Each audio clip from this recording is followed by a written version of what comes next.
भाऊ प्रणिती शिंदेंनी आपल्यावर आज टीका केलेली आहे. आपण ज्या पद्धतीनं काल त्यांच्यावरती बोललेलं होतं ते म्हणतायत की मी जे पत्र लिहिलं ते काँग्रेस जनांसाठी लिहिलं होतं आणि जयाभाऊ हे स्वतः पूर्वाश्रमीचे काँग्रेसचे आहेत, त्यामुळे त्यांनी ते वाचलेलं असावं. मी काँग्रेसशी होतो हे सांगण्यासाठी प्रणिती त्यांच्या सर्टिफिकेटची आवश्यकता नाही. त्यामुळं मी एवढंच सांगितलं की प्रणितीताईंनी आदरणीय सुशीलकुमार शिंदे साहेबांनी मोठी केलेली काँग्रेस संपवण्याचं काम केलं. आयुष्यभर कष्ट करून शिंदे साहेबांनी जे कार्यकर्ते मोठे केले, जपले, सोबत घेतले, त्या कार्यकर्त्यांचं वाटोळं करण्याचं काम केलं. ज्यावेळी काँग्रेस पक्षाच्या कार्यकर्त्यांना त्यांची गरज होती तेव्हा त्यांनी वाऱ्यावर सोडून दिलं. निवडणुकीमध्ये त्यांच्या पाठीशी ठामपणे उभं राहण्याची आवश्यकता होती तेव्हा त्यांनी त्या लोकांच्या पाठीशी उभं राहिल्या नाहीत.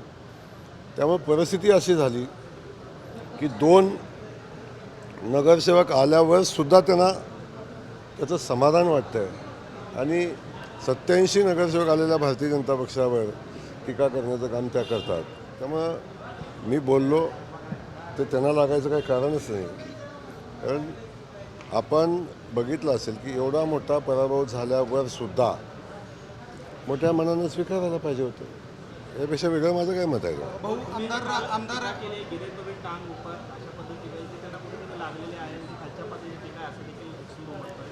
नाही, त्यांनी पालकमंत्र्यांनी पैसे वाटले, पालकमंत्री गल्लीबोळातनं फिरतोय, पालकमंत्र्यांच्याबद्दल खूप सन्मानानं त्या बोललेल्या आहेत.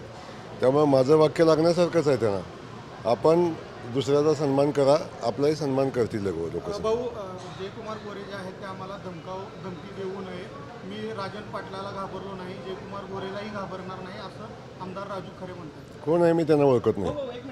संजय राऊत असं म्हणतात भाजपच्या नगरसेवकांवर वॉचडॉग बोलले गेलेले आहेत आणि प्रत्येक नगरसेवकाचे फोन टॅपिंगवर ठेवलेले आहेत असा आरोप संजय राऊत करतात. काय उत्तर? हां, राऊतांना भाजप अजून कळालेलीच नाही. तुम्ही एक समजून घ्या, आत्ता तर आमचं पूर्ण बहुमत आहे. जेव्हा सत्तेची वाटमारी साठमारी चालू होती, जेव्हा 2019 साली, तेव्हासुद्धा भारतीय जनता पक्षानं आपल्या नगरसेवकांना, आपल्या आमदारांना कधीही हॉटेलमध्ये नेलं नव्हतं, हॉटेलमध्ये ठेवलं नव्हतं. किंबहुना मतदानाच्या आदल्या दिवशीपर्यंत मी आमदार होतो, मलाही फोन आला नव्हता. एवढा विश्वास आमच्या भारतीय जनता पक्षाच्या आमदारांच्यावर, कार्यकर्त्यांच्यावर, नगरसेवकांच्यावर भारतीय जनता पक्षाचा नेतृत्वाचा आहे. ज्यांचं घरात घर गळकं आहे त्यांना बाकी सगळंच गळकं दिसतं. आवश्यकता आहे त्यांना त्यांची नगरसेवक सांभाळण्याची, आवश्यकता आहे त्यांना त्यांची पक्ष टिकवण्याची, ते त्यांनी करावं. भारतीय जनता पक्षावर बोलण्याची त्यांची लायकी, पात्रता, क्षमता काहीच नाही. त्यामुळं त्यांनी आता ते दुकान बंद करावं. आता ह्यांच्या दुकानानं पाक वाट लागली, त्या शिवसेनेची, उद्धव ठाकरेंची, शरद पवारांची पण वाट लागलेली आहे. त्यामुळे आता त्यांनी किमान आता तरी थांबावं आणि त्या शिवसेना, उभाटा सेनेला, राष्ट्रवादीला सुखानं जगू द्यावं. भाऊ खासदारताई असं म्हणतायत की पालकमंत्री हे संधी साधू आहेत आणि त्यांना आमिष दाखवलं गेलं त्यामुळे ते भाजपमध्ये गेले.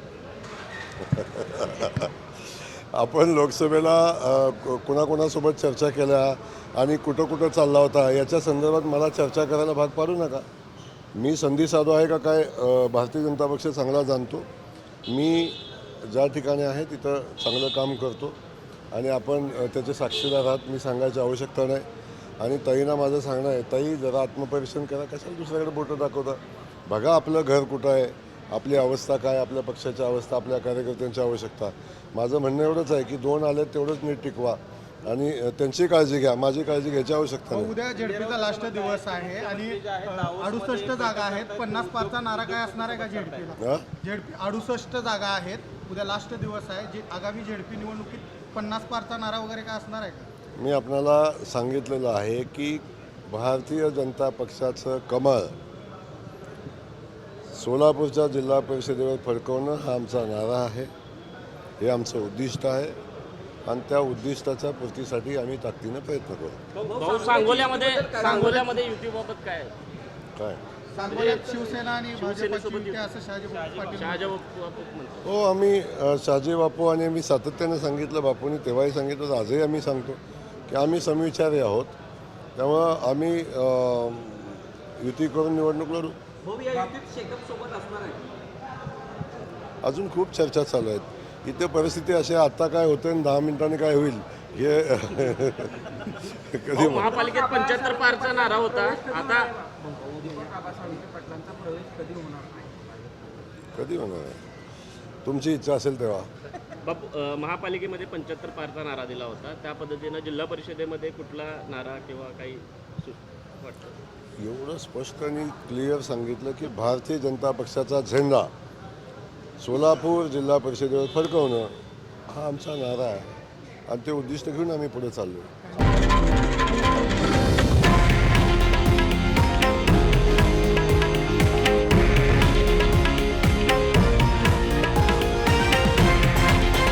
हे आहे देशातील नंबर 1 न्यूज नेटवर्क आणि आपण पाहत आहात TV9 मराठी, एकमेव.